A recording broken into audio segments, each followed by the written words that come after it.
अगर नहीं है तो ये जानकारी लेके जाइए कि जब नीतीश कुमार जी ने सत्ता संभाला और उन्होंने ये सोचा, उसमें हम बिहार प्रदेश जनता दल यू के अध्यक्ष थे, नीतीश कुमार जी ने ये जब सोचा कि अनुसूचित जाति और अति पिछड़े और महिलाओं को आरक्षण देना है, समाज के मुख्य धारा में लाना है, तब मालूम हुआ कि पंचायत में आरक्षण को नहीं देना है। इसलिए पिछली सरकार लालू प्रसाद जी की सरकार ने सुप्रीम कोर्ट में एक मुकदमा डाल के और उसको ठंडे बस्ते में डाल देने का काम किया। नीतीश कुमार जी ने कहा कि जहां संकल्प है, जहां इच्छा शक्ति है, वहां कोई रुकावट नहीं हो सकता है, और इसलिए नीतीश कुमार जी ने सुप्रीम कोर्ट से उसको वापस लिया और बिहार में नई आरक्षण व्यवस्था के साथ न्यायालय में सुप्रीम कोर्ट तक जीत हासिल किया। और जीत हासिल करने का परिणाम है कि पिछले 3 चुनाव से अनुसूचित जाति के, अति पिछड़े वर्ग के लोगों को और महिलाओं को आरक्षण की सुविधा मिल रही है। तो बाबा साहेब भीमराव अंबेडकर का जन्म 1891 में महाराष्ट्र में हुआ, और महाराष्ट्र में होने के बाद उन्होंने पूरी पढ़ाई अपनी विदेश में की, और जब कोलंबिया यूनिवर्सिटी में वो पढ़ रहे थे अमेरिका में,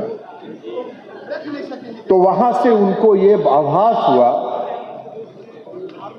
कि समाज में अनुसूचित जाति, महिला और जो हाशिए पर जो लोग हैं, जब तक उनका उत्थान नहीं होगा तब तक इस देश का निर्माण नहीं हो सकता है, स्वस्थ देश का निर्माण नहीं हो सकता।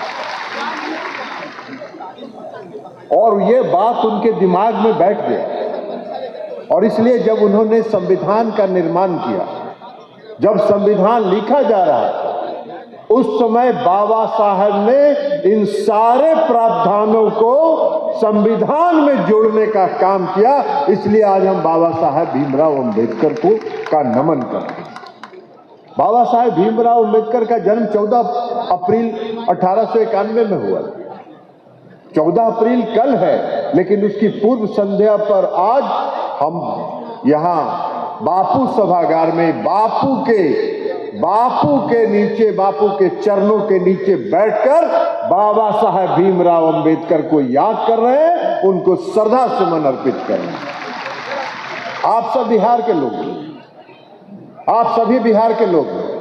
आप सबको मालूम है कि बिहार में नीतीश कुमार जी ने नवंबर 2005 में बिहार के मुख्यमंत्री के रूप में यहाँ निर्वाचित हुए, और 2005 से जिस दिन से वो बिहार के मुख्यमंत्री बने, नीतीश कुमार जी ने बाबा साहब भीमराव अंबेडकर के पल चिन्हों पर चल के समाज के हर तबके के साथ न्याय करने का काम उन्होंने किया। 2005 में जब मुख्यमंत्री नीतीश कुमार जी बिहार के मुख्यमंत्री बने, तो उन्होंने बिहार में नारा दिया, न्याय के साथ विकास। न्याय के साथ विकास का मतलब ये था कि समाज के हर तबके के साथ न्याय, लेकिन जो हाशिए पर हैं, जो सबसे पिछली पंक्ति में समाज में खड़े हैं, उनके लिए विशेष प्रयास किया जाए, और विशेष प्रयास करके उनको समाज के मुख्य धारा में लाने का काम किया जाए। यह काम नीतीश कुमार जी ने 2005 में सत्ता संभालने के बाद से ही प्रारंभ किया। और आप सबको मालूम है कि 2006 से उन्होंने इस कार्यक्रम को प्रारंभ किया। 2006 से बिहार में जो वर्षों से आरक्षण की व्यवस्था पंचायती राज व्यवस्था में समाप्त थी, उसको पुनर्जीवित करने का काम किया। अति पिछड़े वर्ग को, अनुसूचित जाति को और महिलाओं को आरक्षण देने के उन्होंने इसको काम को आगे बढ़ाने का काम किया।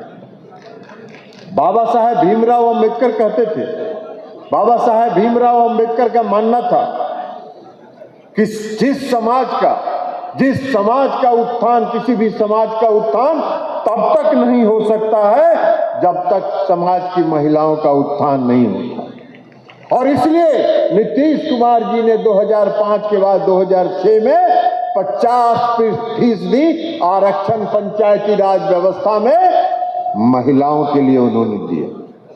अनुसूचित जाति को आरक्षण दिया, अति पिछड़े वर्ग को आरक्षण देने का काम किया, और आज उसका परिणाम है कि लाखों की संख्या में अनुसूचित जाति के लोग और महिलाएं समाज की मुख्य धारा में आई, समाज की मुख्य धारा के साथ जुड़ने का काम उन्होंने किया। यही उनकी यात्रा खत्म नहीं हुई। दलित महादलित आयोग बनाकर, जिसकी चर्चा रत्नेश सदा जी कर रहे थे, महादलित आयोग बनाकर महादलित वर्ग के लोगों के विशेष उत्थान के लिए उन्होंने काम करने का काम। जिलों में जो अनुसूचित जाति के छात्र थे, उनके पढ़ने लिखने के लिए, चूंकि मुख्यमंत्री नीतीश कुमार जी का यह मानना था कि अनुसूचित जाति के लोग गरीब हैं और वो शहरों में जाके पढ़ाई नहीं कर सकते हैं, और अगर पढ़ाई वो नहीं करेंगे तो आरक्षण का लाभ उनको नहीं मिल सकता है। और इसलिए नीतीश कुमार जी ने जिले जिले में अंबेडकर छात्रावास का निर्माण कराया, जहां अनुसूचित जाति के लोग जाके रहते हैं और वहां पढ़ाई करते हैं। अति पिछड़े वर्ग के लोगों को उन्होंने जननायक कर्पूरी ठाकुर आवास बनाने का काम किया। तो ये सारा काम नीतीश कुमार जी ने किया। अति पिछड़े वर्ग को सशक्त करने का उन्होंने काम किया, अनुसूचित जाति को सशक्त करने का काम उन्होंने किया, महिलाओं को सशक्त करने का काम उन्होंने किया, और यह काम नीतीश कुमार जी लगातार कर रहे हैं। इसलिए कि उनकी सोच यह है कि बिहार को अगर स्वस्थ बिहार बनाना है, विकसित बिहार बनाना है, बिहार को अगर आगे ले जाना है, तो समाज के हर तबके के साथ न्याय करना होगा। और यही बाबा साहेब भीमराव अंबेडकर का सपना था, जिस सपना को उन्होंने पूरा करने का काम किया, जिस सपने को उन्होंने आगे बढ़ाने का काम किया।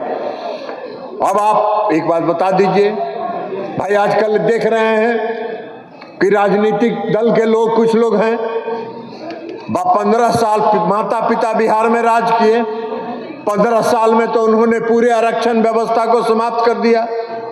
नीतीश कुमार जी ने तो एकल पद तक में आरक्षण दिया।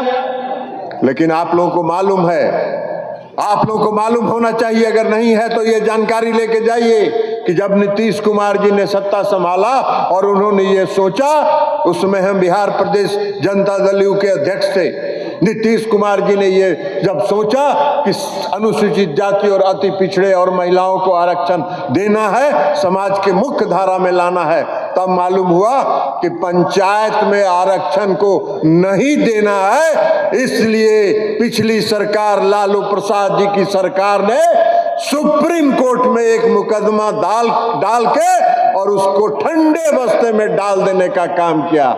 नीतीश कुमार जी ने कहा कि जहां संकल्प है, जहां इच्छा शक्ति है, वहां कोई रुकावट नहीं हो सकता है। और इसलिए नीतीश कुमार जी ने सुप्रीम कोर्ट से उसको वापस लिया और बिहार में नई आरक्षण व्यवस्था के साथ न्यायालय में सुप्रीम कोर्ट तक जीत हासिल किया। और जीत हासिल करने का परिणाम है कि पिछले 3 चुनाव से अनुसूचित जाति के, अति पिछड़े वर्ग के लोगों को और महिलाओं को आरक्षण की सुविधा मिल रही है। एकल पद आरक्षित है, किसी ने हस्तक्षेप करने का काम नहीं किया। हम आज इस भीम संवाद के इस मंच से जो लोग आज जीव लपलपा रहे हैं, जीव लपलपा के बिहार में शासन करने का सपना देख रहे हैं, हम उनको चुनौती देते हैं। आप में अगर साहस है तो आप बताइए कि लालू प्रसाद जी के शासनकाल में आरक्षण व्यवस्था समाप्त थी कि नहीं थी, जिसको नीतीश कुमार जी ने पुनर्जीवित करने का काम किया कि नहीं किया। अगर साहस है तो इसका जवाब बिहार की जनता को दीजिए, और बिहार की जनता को जवाब दे दीजिएगा, तब बिहार की जनता से और इस बिहार के अनुसूचित जाति के लोगों से आपको वोट मांगने का अधिकार है, अन्यथा आपको जाने का भी हक नहीं है। हम आपसे आग्रह करेंगे कि वैसे लोग, उस पार्टी के लोग जिन्होंने 15 साल तक बिहार को बर्बादी के चौराहे पर लाके खड़ा रखा, वो जब आपके टोले में वोट मांगने जाए तो उनसे पूछिएगा, उनसे जरूर सवाल करिएगा कि आप बताओ कि जब आपके पिता माता पिता ने 15 साल बिहार में शासन किया तब अनुसूचित जाति का आरक्षण कहां गया था, किसने खाया, इसका हिसाब दो, तब बिहार में वोट मांगने का काम करो। यह आग्रह हम आपसे करना चाहते हैं। इसलिए सतर्क रहिएगा।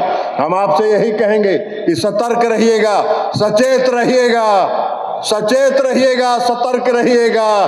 बिहार में फिर से लोग जीव लपलपा रहे हैं, जीव लपलपा के मुंगेरी लाल का हसीन सपना देख रहे हैं कि फिर से सत्ता उनके हाथ में आए। ऐसे लोगों के सपने को चकनाचूर करने का काम करिएगा और बिहार में फिर से एनडीए की सरकार बनाने का काम करिएगा। यही आग्रह और विनती करते हुए हम अपनी बात समाप्त करते हैं। बहुत बहुत धन्यवाद।